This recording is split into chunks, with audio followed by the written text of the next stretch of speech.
nada eles não, só no começo mesmo. Vamos só avaliar isso aí. Né, já tô aqui, ó, pronto. Perfeito, maravilhoso, ó. Lindo. Agora eu vou começar minha aula que tem um monte de parasita para identificar. Mas a mulher livre, ela sempre livre assim, né? Que tem opiniões diferentes, ela sempre tem que conquistar o seu espaço, porque até as próprias mulheres são machistas, né? Então, que a gente mais encontra, principalmente aqui. Vou ver aqui. Em qualquer meio. Mas aqui é forte. Essa coisa do machismo é bem mais forte que lá fora, né? Aqui, se a senhora acha que é aqui, imagina na minha cidade. Bom, gente, vamos agora com a aula de radiações, tá? A gente vai falar um pouco sobre o conceito de radiações. Eu não vou aprofundar muito no assunto, mas eu vou falar o necessário para que vocês possam entender e buscar. Vocês vão ter algumas outras disciplinas que vão aprofundar melhor a questão de radiação. Quando a gente fala de radiação, sempre vem na mente assim as questões mais ruins, né? Por exemplo, a usina nuclear lá de Bangu, que trabalha por exemplo, com radiação mais pesada, por exemplo, Chernobyl, quando a radiação exalou, associada a doenças, essas coisas. Mas a maioria das radiações, né, a questão da radiação, ela está vinculada a processos da saúde e ao meio ambiente. Então, existem coisas muito mais aplicáveis para o ser humano favoráveis referente à radiação do que negativa. O problema é quando começa a manipular e transformar demais o átomo, é que a ação, né, a energia que sai da estrutura dos átomos podem estar sujeito a causar deficiência nos organismos e nos seres vivos. O que é a radiação? O que é radiação? Quando a gente pega um átomo, o átomo ele vai ter prótons, nêutrons e os seus elétrons orbitando em volta. Então, quando esse átomo ele é desestabilizado, o que acontece? Ele vai liberar os seus elétrons ou ele vai liberar nêutrons ou prótons. Quando ele libera os seus nêutrons, prótons ou elétrons, ou ele pode liberar, como ele pode assimilar. O que ele faz? Ele está liberando energia, ele está trocando energia com o meio. Então, quando ele libera essa energia, essa liberação de energia a gente chama de radiação. Então, a radiação é a energia que parte dos átomos, ou em forma de elétrons, nêutrons, e que essa radiação ela desencadeia a ação do organismo que a recebe, que a recepciona. Então, por exemplo, o Sol. O que chega aqui no planeta é a radiação solar, é a energia dos átomos de hidrogênio que colidem, formando o hélio, e essa fusão nuclear faz com que eles liberem essa radiação em forma de ondas, que a gente viu lá as ondas, que perturbam o campo eletromagnético, e em forma de partículas. Quando a gente fala em partículas, a gente está falando de prótons e nêutrons, que são ali da fusão entre o hidrogênio na formação do hélio. Então, essa liberação, essas partículas, elas vêm até aqui o planeta e elas são utilizadas, são filtradas, parte delas, parte da radiação que chega aqui, ela é filtrada, parte reflete, volta para o espaço e outra parte é segurada pela nossa atmosfera, que é o que vai originar a questão do efeito estufa. Então, isso é que é radiação. Então, a radiação é a liberação de energia pelos átomos, ou em forma de elétrons, nêutrons ou prótons, quando o átomo ele é desestabilizado ou ele sofre alguma ação como fusão, tá? Existem várias aplicabilidades da radiação. Por exemplo, na área da construção civil, agricultura, para usinas, para desenvolvimento de pesquisas e teorias, para desenvolvimento principalmente a questão da medicina. Hoje em dia, por exemplo, existem várias técnicas de radiação para poder curar o câncer, tirar tumores cancerígenos, para poder detectar câncer, né, fazer vários tipos de exames que são usados através da desestabilização de um átomo. A datação radioativa também é uma questão da radiação. Essa datação radioativa Cada organismo vivo, no decorrer de muitos anos, ele assimila carbono, esse carbono 14. Então, quando esse organismo ele acaba morrendo, ele tem uma quantidade de carbono 14. Então, essa quantidade ela fica no corpo. Então, alguns cientistas tiram a porcentagem desse carbono 14 da matéria orgânica para saber mais ou menos quantos anos tem aquele organismo. E isso vem da radiação que é liberada pelo carbono 14, tá? Então, a gente vai entender bem direitinho como isso funciona. Então, você pode ver, por 24 horas, durante 365 dias, estamos expostos à radiação, que como as artificiais. As artificiais, elas são são os átomos que são manipulados nas usinas e também são manipulados na questão da área da saúde, tá? E tem as naturais, que no caso é a radiação solar, a radiação das estrelas, que a gente recebe aqui também, e assim vai, certo? A radiação, como eu falei, é um processo de emissão de energia. Então, o átomo, ele libera energia. Ou do núcleo, o núcleo ele vai liberar prótons ou nêutrons, ou da eletrosfera do ar, onde ele vai liberar elétrons, como eu acabei de falar, tá? E como que a gente identifica a radiação? A gente identifica através dos efeitos que a radiação acaba ocasionando na matéria, certo? Existem dois tipos de radiações, né? As radiações ionizantes e as radiações não ionizantes. As radiações ionizantes são radiações de alta energia, elas estimulam a ionização. As radiações ionizantes, elas colidem no corpo ou no organismo vivo, e o que acontece? Quando a radiação ela bate no átomo do corpo, ela vai induzir a liberação dos elétrons ele vai bater, por exemplo, é como se, por exemplo, você tem um átomo lá e aí bate a radiação. Quando ele bate a radiação, ele pega os elétrons que tem naquele átomo e libera, e esses elétrons eles ficam soltos pelo organismo, são chamados de elétrons livres, certo? Esses elétrons livres, eles batem nos outros átomos ou numa outra matéria, alterando a função química, por exemplo, de uma proteína, e aí se ela altera a característica química da proteína, consequentemente, ele vai influenciar negativamente na função dela. E isso é que é a ionização.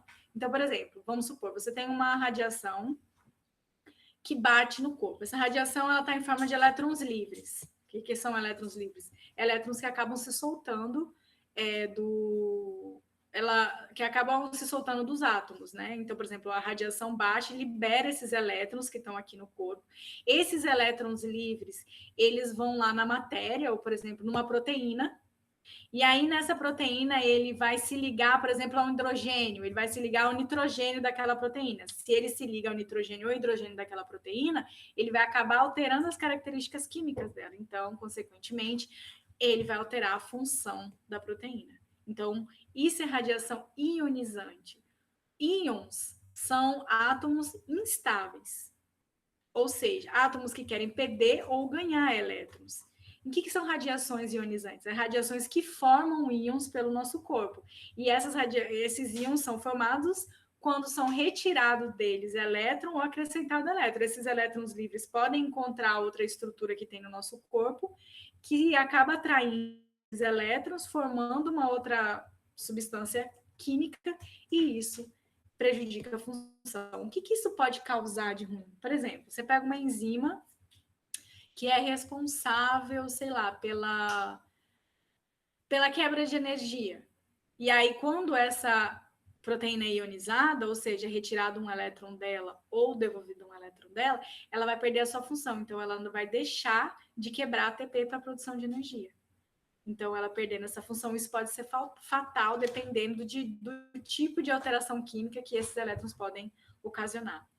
Eu não sei se vocês já ouviram falar de radicais livres. Acredita-se que a maioria das doenças que ocorram no mundo é por causa da formação de radicais livres. E esses radicais livres são formados por esses elétrons livres que alteram a estrutura química da matéria, alterando a função, e isso causa uma série de consequências ruins para o organismo. Bom, As radiações ionizantes, né, os elétrons livres, eles podem atuar de duas maneiras. Esses elétrons que entram na matéria, que batem na matéria, eles podem atuar de forma direta ou de forma indireta. De forma direta é assim, o elétron vem, por exemplo, bate, colide numa hélice de DNA, no núcleo de uma célula. E aí, quando esse elétron bate, ele acaba se ligando a um nucleotídeo, e aí, quando ele se liga no nucleotídeo, ele influencia a estrutura de forma errada na estrutura do nucleotídeo e acaba desestruturando o DNA. Isso é uma ação direta, né? Por exemplo, teve um caso lá em São Paulo que uma indústria ela descartou substâncias radioativas, que eram radioativas que tinham a condição de tipo de radiação ionizante. Então, o que aconteceu? Essas crianças viram aquele líquido fluorescente, acharam muito lindo e começaram a passar na pele. Quando passou na pele, o que aconteceu? Diretamente, os elétrons foram começou a gerar elétrons livres no corpo dessas crianças, que começaram a se ligar aos órgãos e às funções, e essas crianças começaram a se deteriorar. A pele começou a sair, então isso é uma ação direta. A maioria das radiações, as ionizantes, elas provocam mais ações indiretas do que diretas. A direta, por exemplo, uma explosão da usina nuclear. Quem tiver ali na beira vai sofrer ação direta, mas, por exemplo, os moradores de entorno vão sofrer mais as ações indiretas da explosão de uma usina nuclear, tá? Então, já a direta, ela vai atuar como? A indireta. Os elétrons, por exemplo, todo mundo sabe que a gente, todos os organismos vivos, eles têm 75%, 60%, né, 8% de água. Então, o que vai acontecer? Esses elétrons se ligam à molécula de água. Quando eles se ligam à molécula de água, eles vão formar uma outra substância, um hidrônio, né? Uma outra substância de água. E aí, o que vai acontecer? Essa água ela vai formar um monte de elétrons livres, liberando água, que vão entrar em contato com por exemplo, as estruturas químicas de uma proteína, de uma enzima que é uma proteína, ou de uma organela, mudando a função estrutural dessas moléculas e, assim, causando uma série de deformações e deficiências no corpo humano. Então, a direta, ela vai diretamente no DNA e deteriora a célula. A indireta, ela age na molécula de água. Quando ela age na molécula de água, ela forma os radicais livres. Esses radicais livres começam a se ligar a moléculas que são necessárias para o nosso corpo, mudando a função dessas moléculas e ocasionando uma série de coisas ruins no nosso metabolismo, tá? Então, tudo bem a diferença entre radiações ionizantes e não ionizantes. As ionizantes provocam a alteração das estruturas químicas do nosso corpo, as não ionizantes não, elas não mexem com as estruturas químicas, mas elas também são bem potentes. E nós temos, dentro das radiações, tem duas maneiras desses elétrons livres atacarem, de forma direta, quando eles vão diretamente do DNA e acabam desestruturando, ou indiretamente, onde primeiro os elétrons livres agem na água, formam radicais livres, e esses radicais livres vão alterar as funções químicas de moléculas importantes para o metabolismo. Uma pergunta, por que a grávida ela não pode tirar raio-x? A radiografia prejudica tanto o feto? Dependendo, a radiografia é uma forma de radiação. Então, dependendo por exemplo, da gravidade, né, da gravidade, ou dependendo da situação, o bebê ele está sendo formado. Quando a radiação da radiografia bate nos tecidos mole dos bebês, eles podem induzir a liberação de radicais livres. E aí o que acontece? Está sujeito a ocorrer as malformações, né, dos ossos, dos órgãos, e pode até estar sujeito até levar o bebê à morte. Então, entender um pouquinho de conceito de radiações para a gente entender como que funciona. Então, dentro de um átomo, você tem um número atômico e massa, certo? Então, o número atômico mais a massa são os isótopos, certo? O número atômico e de massa são chamados de isótopos, certo? Os isótopos, eles têm forças nucleares mais forte ou mais fraca. mais fraca, dependendo da liberação aqui entre prótons e nêutrons, por exemplo, um pouco mais fraca na liberação de elétrons e mais forte quando ele libera prótons e nêutrons, ou seja, quando a energia parte do núcleo do átomo. Então, aqui você tem a eletrosfera, tem os prótons e os nêutrons, que ficam aqui no núcleo. Os prótons, eles são dotados de carga positiva, né? Os elétrons têm a carga negativa, e os nêutrons, ele não tem nem carga positiva nem negativa, né? Tá? Então, quando o núcleo do átomo ele tem excesso ou falta de energia, ele fica instável, ou seja, ele entra em instabilidade. Então, quando ele entra em instabilidade, ele fica desesperado para liberar prótons e nêutrons para ele poder atingir a sua estabilidade. Então, por exemplo, uma usina nuclear, ela pega um átomo de urânio, e quando ela pega esse átomo de urânio, ela retira prótons desse átomo de urânio, esse átomo de urânio vai ficar instável. Quando ele fica instável, ele quer desesperadamente voltar a ficar estável. Então, ele começa a liberar os nêutrons e os prótons do núcleo dele para ele conseguir alcançar a estabilidade. Só que quando ele começa a fazer isso, ele começa a liberar energia. E quando ele libera energia, a gente chama isso de radiação, tá? Então, o que o núcleo com excesso de quê? Matéria, átomo e energia. Então, ele libera matéria, quando ele libera da matéria, quando ele libera parte da matéria dele, a estrutura de prótons e nêutrons, ele acaba liberando energia, tá? Então, aqui, por exemplo, você tem na ionização que eu falei, você tem uma colisão da energia da radiação com a matéria ou com uma outra matéria. Quando ela colide, ela libera os elétrons livres dessa matéria, e essas partículas aqui de elétrons livres podem entrar em contato com outras estruturas e acabar ocasionando uma disfunção, tá? O que vai produzir a ionização da matéria?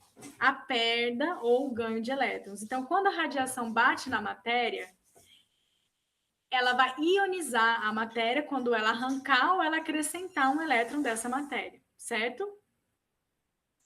E aí, como eu expliquei, como que isso vai acontecer? Como que essa energia é liberada para poder arrancar os elétrons da matéria? Então, você tem um núcleo atômico que tem um excesso de energia, e aí esse núcleo atômico, quando ele vai ser, ele tem esse excesso de energia, ele quer liberar para poder alcançar a estabilidade. Então, um núcleo com excesso de energia se caracteriza um sistema instável, tá? Então, você tem esses nomes aqui que são muito usados. Você tem o radionuclídeo. O radionuclídeo é o átomo instável, ou seja, é o átomo que está liberando energia. O radionuclídeo, esse nome é muito usado, por exemplo, para separar átomos que são usados no processo de radiação, principalmente na área da saúde ou na área da energia elétrica, né, da engenharia.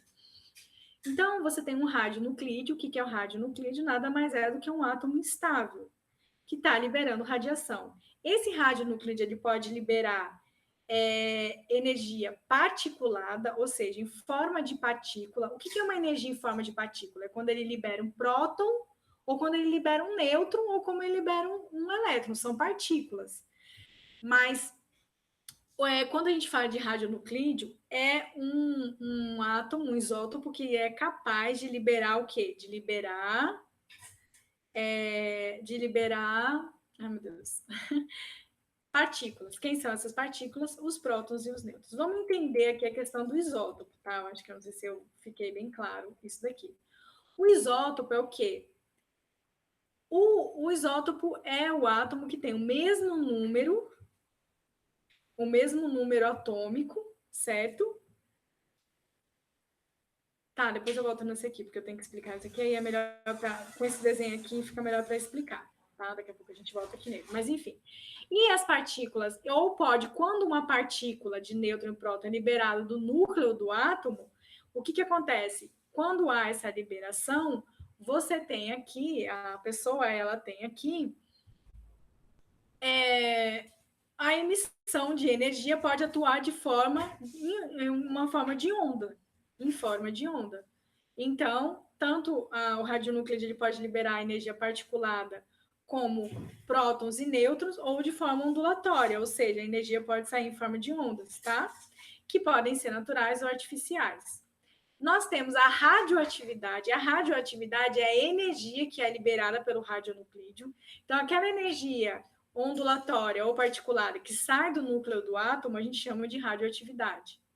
E o átomo que perdeu prótons e nêutrons, ele está instável, ele é um átomo radioativo, tá? Ou seja, ele está ativo para a liberação de energia. Tudo bem? Cada átomo não é só a gente que tem tempo de vida. Um átomo instável, ele também tem um determinado tempo de vida. Ou seja, quando você desestabiliza um átomo, ele fica desesperadamente em busca de estabilidade. Se ele está desesperadamente em busca de estabilidade, ele começa a liberar energia para o meio. Quando ele começa a liberar energia para o meio, ele começa o quê? Morrer. Porque ele está liberando a energia vital que mandei os seus prótons e nêutrons para o meio. Então, isso quer dizer que ele vai diminuindo o tempo de vida dele, certo? Então, meia-vida é o que os cientistas usam para calcular o tempo de vida daquele átomo. Então, por exemplo, em Chernobyl. Chernobyl houve explosão, tinha bastante urânio, né, tório, chumbo, que são átomos bem pesados. E o que está acontecendo lá? Lá tem radiação. O que significa que lá tem radiação? A radiação é forte, o índice de radiação é forte. Por quê? Porque você tem átomos de urânio que ainda estão liberando energia, e essa energia ela pode causar ionização direta ou indireta nos organismos vivos que vivem lá, mais indireta. Então, por isso que é tão perigoso entrar lá quando não está com uma roupa especializada. Então, como que o cientista sabe o tempo que a radiação ainda vai permanecer naquele local? Eles medem o tempo de vida que ainda que aqueles átomos instáveis têm. Então, eles veem mais ou menos, eles conseguem distinguir através lá de uma técnica científica o tempo de vida, por exemplo, do urânio. Então, esse tempo de vida daquele urânio, ou seja, a perca de energia dele por radiação, a liberação de energia dele por radiação, é chamado de decaimento radioativo, ou seja, a energia de atividade daquele átomo, liberação de prótons e nêutrons, estão diminuindo, então significa que ele está caindo. Então, com o decorrer do ano, ele vai morrer, porque ele vai perder muita energia. Mas olha só, o urânio. O urânio 238, que é o pai, quando ele sofre desestabilização, né? Quando ele começa a liberar energia, ele forma o chumbo 206, chamado de isótopo filho, e o tempo de meia-vida de um urânio é de 4,5 bilhões de anos. Então, se um urânio, a energia nuclear lá do Rio de Janeiro, eles usam urânio para poder liberar lá, eles usarem a energia radioativa. Depois eles vão lá e enriquecem o urânio de novo. O que é enriquecer o urânio? Devolver prótons e nêutrons para o seu núcleo para continuar tendo urânio para liberação de energia. Eles usam a energia para poder distribuir lá na rede elétrica, tá? Então, olha só, o do tório, 14 bilhões de anos. Do rubídio, 48,8 bilhões de anos. Então, são átomos que vivem bilhões de anos. Esse é o tempo que demora para decair meia vida, hein? Quem dirá uma vida toda, né? Quanto tempo ele não demora para morrer. Quais são os tipos de radiações ionizantes? Nós temos a radiação alfa, ou de partícula alfa, a beta, ou de partícula beta, e a radiação gama, ou raios gamas, e o raio-x. Eles são radiações ionizantes. Por que eles são ionizantes? Porque eles provocam, quando eles batem na matéria, eles induzem a liberação de elétrons livres. Esses elétrons livres, eles vão atuar na matéria, nas estruturas químicas da matéria, fazendo com que essa matéria se ionize, ou seja, fique instável. E aí muda as funções químicas e o que acontece? Acontece que essas estruturas químicas acabam perdendo as suas funções.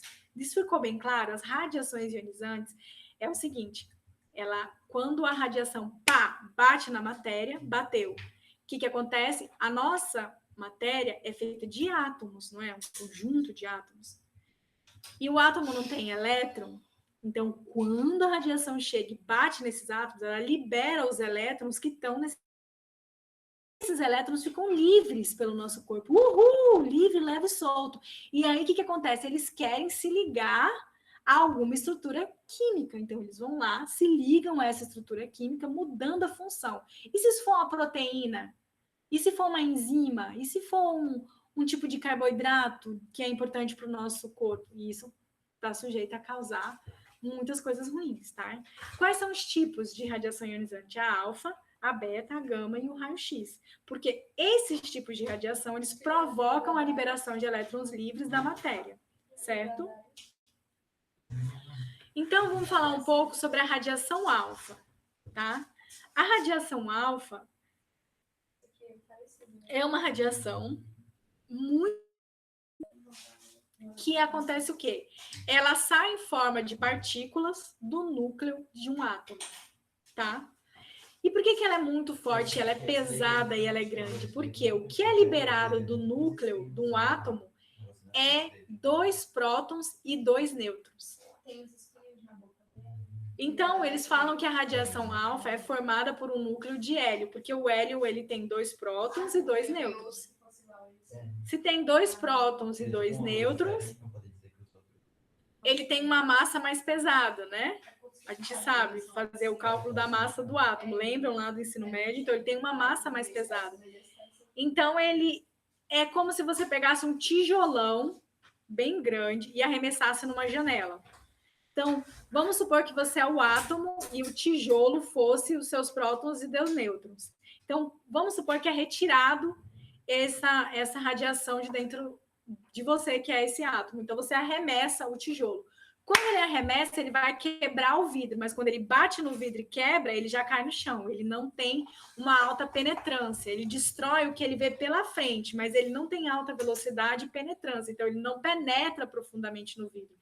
Ele só quebra aquela primeira estrutura que ele encontra, tá? Então, por isso que ele é chamado de altamente ionizante. Ele induz ionizações direta, porque ele bate, ele é tão pesado que ele já desestrutura todos os elétrons livres de um corpo, né? Causando mortes sérias. Geralmente, as radiações ionizantes são de indústrias de energia que usam a radiação como forma de energia.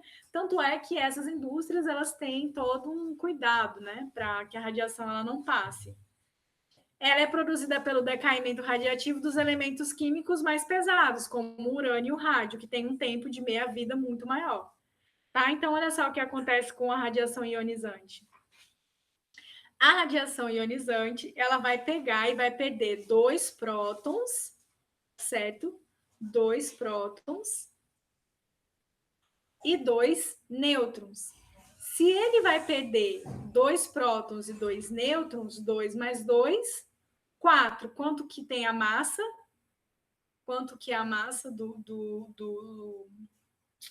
quanto que é a massa do urânio? Não, peraí. Quanto que ele perde de massa? A massa não é prótons mais nêutrons? Então, o que acontece? Ele vai perder 2 prótons e 2 nêutrons, 2 prótons, e ele vai perder o quê? De massa? 4. Ele vai perder 4 no valor de massa. Por que ele vai perder 4? Porque ele perde 2 prótons e 2 nêutrons. É por isso que de 238 ele vai para 234. Deu para entender aqui?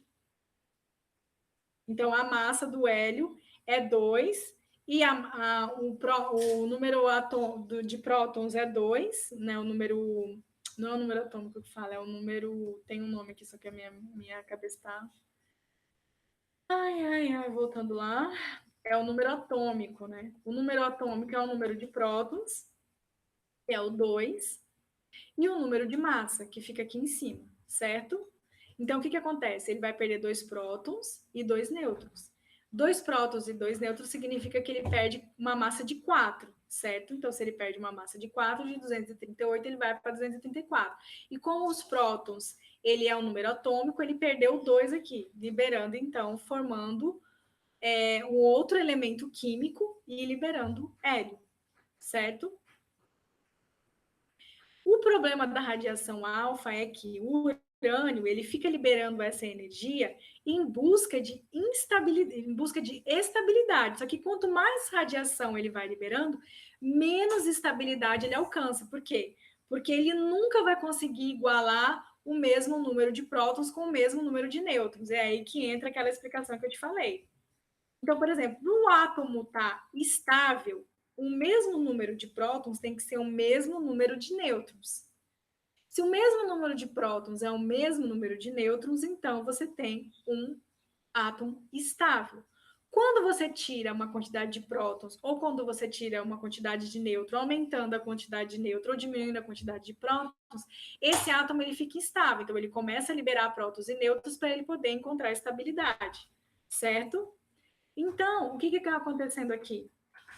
Na radiação alfa, o átomo nunca vai encontrar estabilidade. O objetivo dele não é encontrar estabilidade, ele não consegue. Ele sempre fica liberando 2 prótons e 2 nêutrons e não consegue igualar o número de prótons com o número de nêutrons. Tá? No decaimento alfa, né, o que acontece? Uma folha de papel pode barrar ela. Elas são usadas mais nas usinas, né? Mas uma folha de papel pode barrar ela. Por quê? Porque ela é uma radiação pesada. Ela vai diminuir a massa do núcleo. Se ela diminui a massa do núcleo, ela vai diminuir a energia do núcleo, porque ela está liberando prótons e nêutrons. A colisão desses átomos, por ser mais pesada, eles provocam alta ionização. Mas o que acontece? Eles têm baixa penetrância. Então, uma folha de papel pode segurar a radiação alfa, tá? Não pode ser usada em humanos, porque ela é altamente ionizante. Então, uma liberação de átomo de hélio no ser humano, ele pode desintegrar a matéria física, de tão forte que ele é. Mas você consegue barrar ele com uma folha de papel. Aqui o decaimento alfa. Ficou claro? É porque hoje eu já estou meio exausta para explicar, e aí eu não sei se eu estou explicando bem direitinho essa questão. Mas o decaimento alfa, o que a gente tem que saber sobre ele? Ele é uma radiação muito forte, ele é altamente ionizante, ele tem baixa penetração, baixa penetrabilidade. Uma folha de papel pode segurar ele. Por que ele tem baixa penetrabilidade? Justamente por causa do tamanho da partícula que é liberado. É liberado 2 prótons e 2 nêutrons. Então, como é muito pesado, ele bate aquela primeira vez como se fosse um tijolo quebrando o vidro, mas ele não consegue penetrar muito, né? Ele não vai muito longe. E são liberados desses elementos um pouco mais pesados, né? E qual que é a função da radiação alfa? Ela diminui a massa, ela sempre vai diminuindo a massa do átomo. O decaimento alfa é sempre diminuindo a massa do átomo. E o que acontece? O átomo chega na estabilidade aqui? Não chega na estabilidade. Então, ele vai sempre o quê?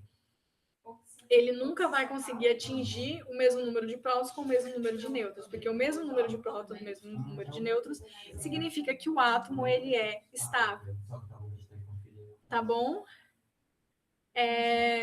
Vamos lá.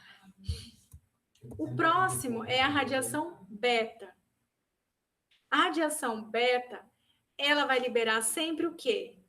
É um elétron do núcleo, ou seja, ele vai sempre liberar um próton, tá? Fala elétron do núcleo, né? Mas não é um elétron que ele libera um próton. Ou ele vai liberar o próton, ou ele vai liberar o nêutron. Quando ele libera o nêutron, ele fala que a parte é beta negativa. Quando ele libera um positron, né? Ou um próton, é chamado de beta positivo, tá?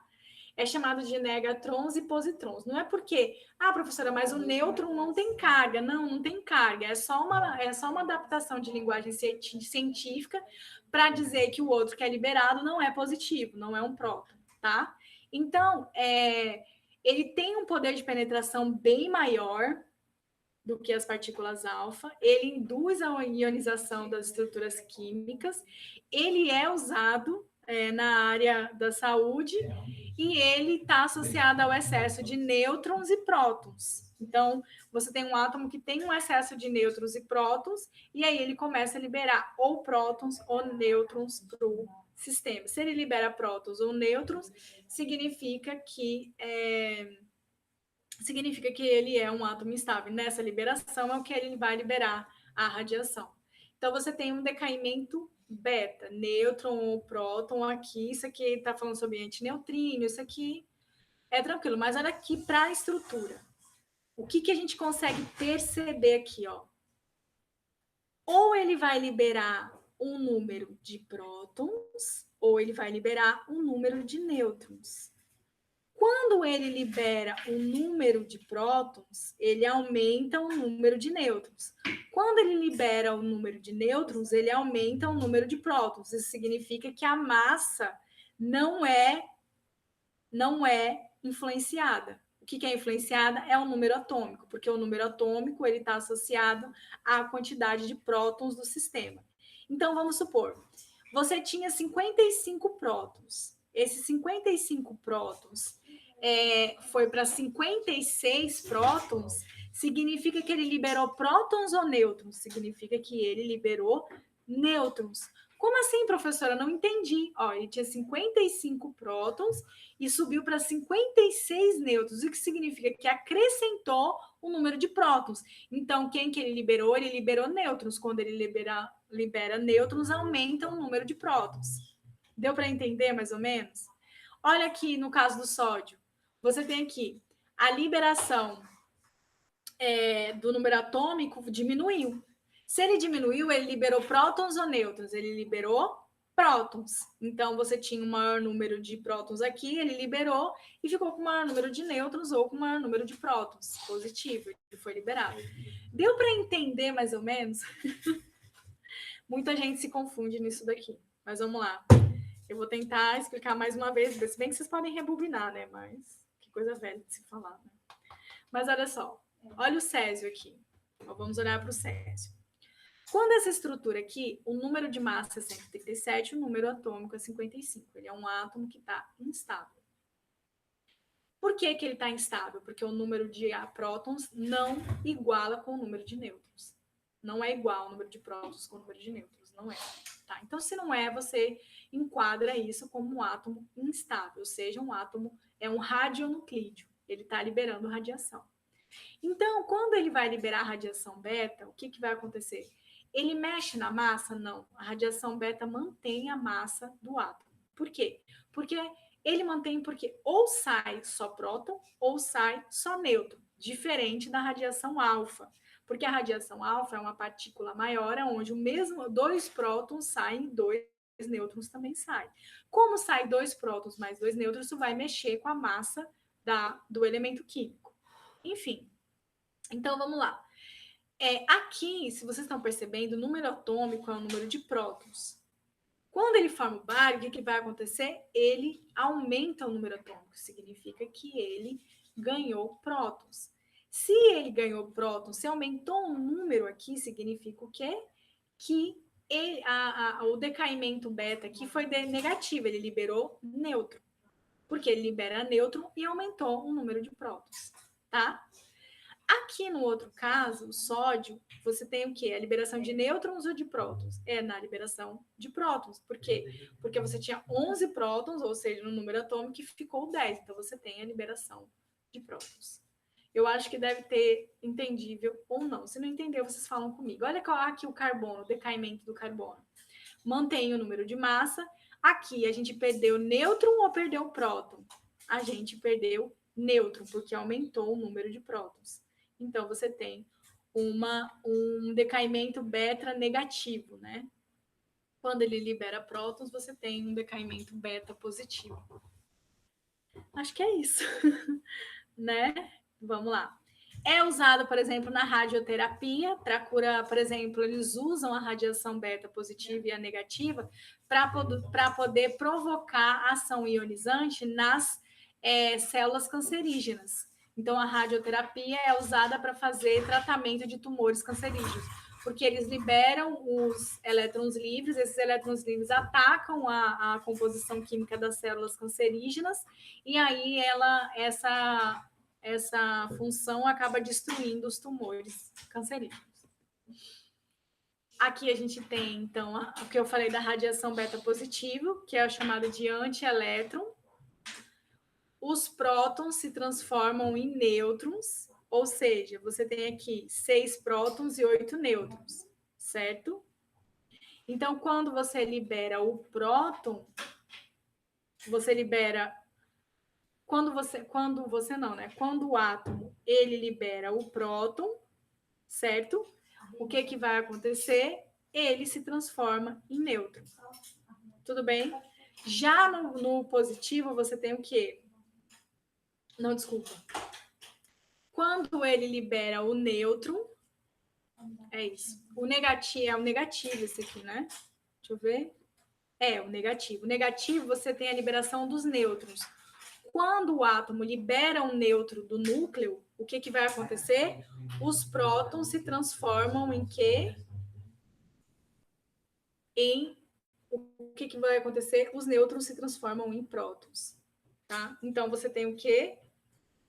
Um número maior de prótons e um nêutron que foi perdido aqui, por isso que tem 7 nêutrons. Então, de novo, aqui é o decaimento negativo, significa que do núcleo partiu um nêutron. Quando do núcleo parte esse nêutron, é o chamado antineutrino, né? Ou eles chamam de elétron do núcleo, que está errado essa função, mas eles chamam assim, você pode ver isso no livro. O que vai acontecer? Como saiu o nêutron, aumentou o número de prótons. Então, ficou 7 nêutrons e 7 prótons. Então, o mesmo número de nêutrons foi o mesmo número de prótons. Então, você teve uma estabilidade do quê? Desse átomo. Então, ele elimina a radiação até atingir a estabilidade. Por quê? Porque ele não mexe no número de massas, ele mexe somente no quê? No número atômico do átomo. Aqui é o contrário. Quando a partícula positiva sai, ou seja, o próton sai, então você tem o quê? 5 prótons, porque saiu um próton, você tinha 4 prótons, como saiu um próton, aumentou o número de nêutrons, então ficou 5 nêutrons. Eu acho que vocês conseguiram entender isso, ou não, né? Mas é o seguinte, quando se libera prótons, aumenta o número de nêutrons. E se você tinha 5 nêutrons, como saiu o próton, você vai ter 6 nêutrons. Deu para entender? É isso. Se sai nêutrons do núcleo, o que vai acontecer? Você tem uma diminuição do nêutron e aumenta o número de prótons. Aumentando o número de prótons, acontece o quê? Acontece que você tem igual isso daqui. Tinha 6 prótons, foi para 7, porque saiu o nêutron e aumentou o número de prótons. É assim que funciona a radioatividade beta, tá? A outra radiação ionizante é a que a gente chama de radiação gama.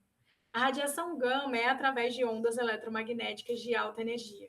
Então, o núcleo porque funciona dessa forma. A radiação gama ela é liberada quando é liberado radiação da radiação beta. Então, a radiação do núcleo do átomo estável, quando libera essas partículas, acompanhado das partículas, essas partículas liberam uma energia tão forte que perturba o ambiente. Quando perturba o ambiente, essa perturbação a gente chama de radiação gama, que ela ocorre em forma de onda.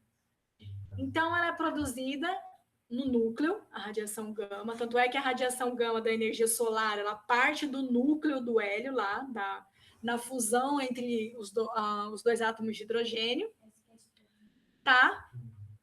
E aí, quando se aniquila ou se libera um par de elétron, positron, ou né, quando está liberando lá o próton, o que acontece?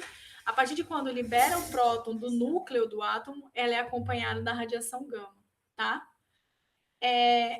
Ela faz parte daquele espectro eletromagnético que a gente viu da radiação solar, não sei se vocês lembram de ondas da aula passada, e ela tem a natureza ionizante, porque se ela bater, ela vai ionizar, ou seja, ela vai estimular a produção de elétrons livres, tá? E ela é altamente penetrante, tanto é que na radiação gama, somente uma parede de chumbo que consegue segurar ela.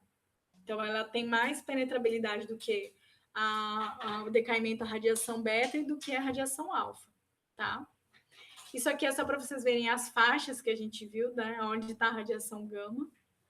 Ela tem uma alta frequência, certo? E ela pode provocar uma série de coisas ruins, ou não, né? Então, olha só, porque ela pode ser usada para a saúde. Então, esse aqui é o cobalto que decai em forma de lítio por decaimento beta. Então, aqui aconteceu um decaimento beta. Se é negativo, isso aqui foi a liberação de um nêutron, formou o lítio, certo? E aí, na liberação desse nêutron, você tem o quê? Aí você tem a forma excitada do lítio, que perdeu esse elétron, e aí o que vai acontecer?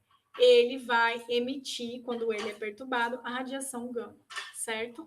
Ou seja, a radiação gama ela não vai interferir nem no número atômico e nem no número de massa da substância atômica, do elemento químico, né, ou do átomo. Acho que ficou mais ou menos entendido. Então, você tem 3 tipos principais de radiações ionizantes. Você tem a alfa, a beta e a gama. A alfa não é usada na área da saúde, ela é altamente ionizante, ela tem baixa penetrabilidade, ou seja, uma folha de papel pode segurar ela, e ela provoca ações diretas de ionização, ou seja, se ela bater na matéria, ela desestrutura toda a função química do nosso organismo, tá? Mas a beta não, mas a função da alfa é o quê? É desestabilizar o átomo para ele entrar na estabilidade? Não. A alfa é o contrário, ela diminui o tamanho do átomo. Por quê? Porque ela age diretamente na diminuição da massa atômica daquele átomo.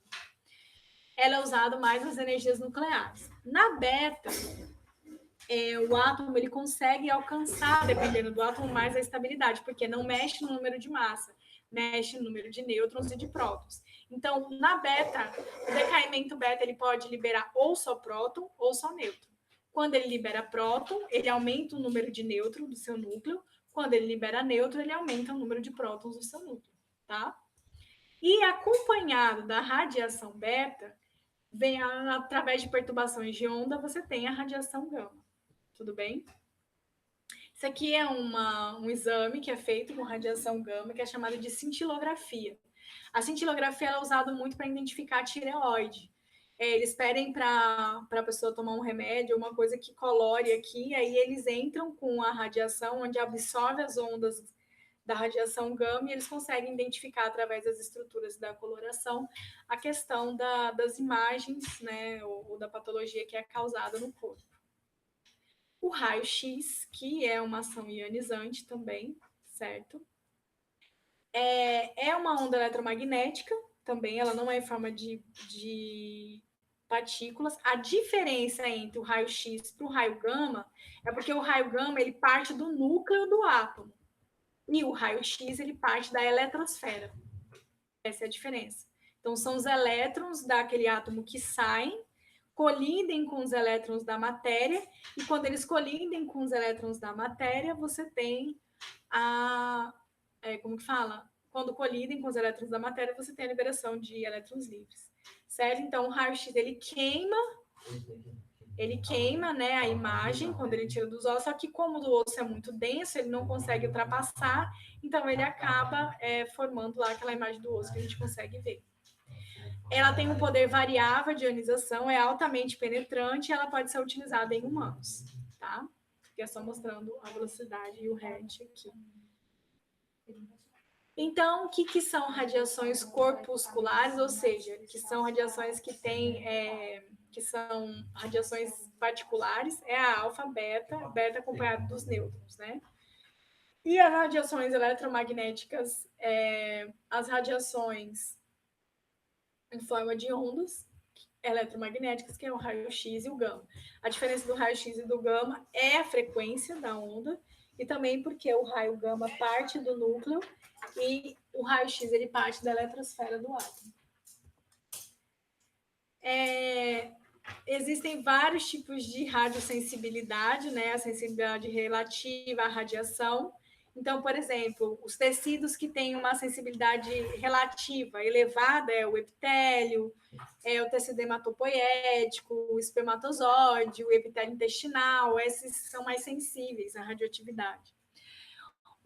Você tem os que têm baixa sensibilidade, que é o tecido muscular e neural, tá? Então, ele tem baixa sensibilidade à questão da radiosensibilidade, ou seja, das radiações. E aí a gente entra aqui na questão da radiação não ionizante. Só um pouquinho. Vocês terminaram de identificar os genes? Não. Aí você está arrumando as... Não. Ótimo. As radiações não ionizantes é o seguinte, ela bate na matéria, mas ela não provoca a saída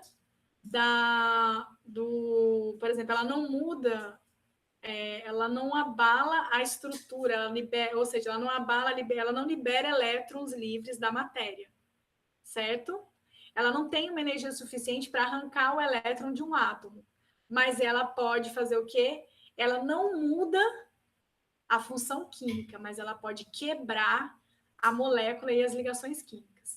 Então, as ionizantes, elas liberam elétrons e sofrem reações químicas que mudam a função química da proteína. Elas não destroem a proteína, elas mudam a função da proteína. Já a radiação tem uma energia suficiente para arrancar elétrons. Então, é como se fosse um terremoto. Por exemplo, a ionizante é como, por exemplo, você vai reformar a casa. Aí, o que tu faz? Não, reformar não, você vai, como que fala? Emperequetar a casa, o nome é... Decorar a casa. Se você vai decorar, você acrescenta, né? Coloca um móvel, um rádio, então você muda a característica da sala, mas ela continua uma sala. Como a proteína, eles mudam a função da proteína, mas a proteína continua a proteína. Já a não ionizante, ela quebra a proteína inteira, ela deteriora a proteína. É o que acontece, por exemplo, num terremoto. Quando bate o terremoto, ele quebra tudo, então ele destrói tudo, principalmente as ligações químicas. E aí já a ultravioleta, as radiações não ionizantes, por exemplo, elas podem ser a ultravioleta, o raio laser, o campo magnético, o ultrassom e as ondas térmicas. Então, o raio do sol ultravioleta, ele está sujeito a causar o câncer de pele. Por quê? Porque ele causa essa radiação não ionizante, ele destrói a proteína, né? E aí destrói a proteína, destrói uma série de coisas na célula que pode estar sujeito a provocar o câncer de pele. O raio laser também, tanto é que o raio laser ele é usado em várias cirurgias, porque ele consegue quebrar a matéria, quebrar as ligações químicas das estruturas. O ultrassom também e as ondas térmicas. O ultrassom causa defeito? Não, ele é uma radiação não ionizante mais leve, mas ele provoca ondas sonoras na matéria. Então, se ele provoca ondas sonoras na matéria, ele abala as estruturas da matéria, mas não tem energia suficiente para tirar os elétrons, tá? A radiação ultravioleta, ela está aqui nos raios solares, né, que vem. Então, você tem uma radiação que passa a camada, e ela está sujeita à radiação ultravioleta, ela vai nos melanócitos, nos colágenos aqui, e aí ela está sujeita a, tá vendo aqui, ó, deteriorar certas estruturas da pele que está sujeita a provocar um câncer de pele. Já quando você passa o filtro solar, olha só, ela filtra, tá vendo? E a parte ruim da radiação ultravioleta é refletida. O raio laser, né, é a concentração de uma cor só. Por exemplo, ele soma a energia dos fótons, é monocromática, certo? Coerente, tem somente uma direção, não tem uma variação de frequência. E por isso, justamente, ele vai transformar uma energia mais intensa, que é até usada para corte, né? E aí, então, de forma um pouco mais superficial, a gente fecha a nossa aula de radiações ionizantes. Então, é isso. A gente fecha a biofísica agora com a radiação, com as radiações. Então, hoje eu quero que vocês assistam as 2 aulas, todas essas aulas que estão faltando, e aí eu vou escrever agora na página o trabalho que é para ser feito, e no dia 27 vem ter a nossa prova, tá? E aí, no dia 27, a gente vai realizar a nossa provinha com as questões. Então, como que vão ser essas questões? Eu vou pegar desde lá de biofísica das soluções lá, aquela que não foi passado na prova, e eu vou pegar 3 perguntas ou 4 perguntas de cada um desses assuntos, de ondas, de bioeletricidade, radiações, todos esses. Então, é pesquisada, vai ter várias perguntas, é uma prova pesquisada. Então, mas assim, na prova, eu acho que eu não vai entrar radiação. Olha, ela disse aqui, pronto, tirei a pobre da coitada para não participar da aula, né? Coitadinha. Tirei você. Obrigada, senhora. Obrigada. Então, como eu estava falando, o que eu estava falando? A prova é biofísica das soluções, né? Que foi isso que eu tinha falado, dos fluidos, acho que é biofísica dos fluidos. Bioeletricidade, ondas, eu acho que tem mais algum. Bioeletricidade, ondas, tá. E o trabalho que é para fazer é um mapa mental sobre as aulas que foi dada desde biofísica das soluções, ou é dos fluidos, eu não lembro, eu tenho que ver, até agora radiações. Então, vocês vão ser obrigados a assistir todas essas aulas, anotar as informações importantes e fazer um mapa mental. Eu vou mandar as apresentações para vocês olharem e se direcionarem, claro, acrescentar informações a mais. E aí é isso. Então, fiquem com Deus. Foi bom ou não foi, né, para vocês darem aula. Para mim foi muito. Eu prefiro a aula ao vivo, principalmente de biofísica, para conseguir sentir vocês, para saber se vocês estão passado.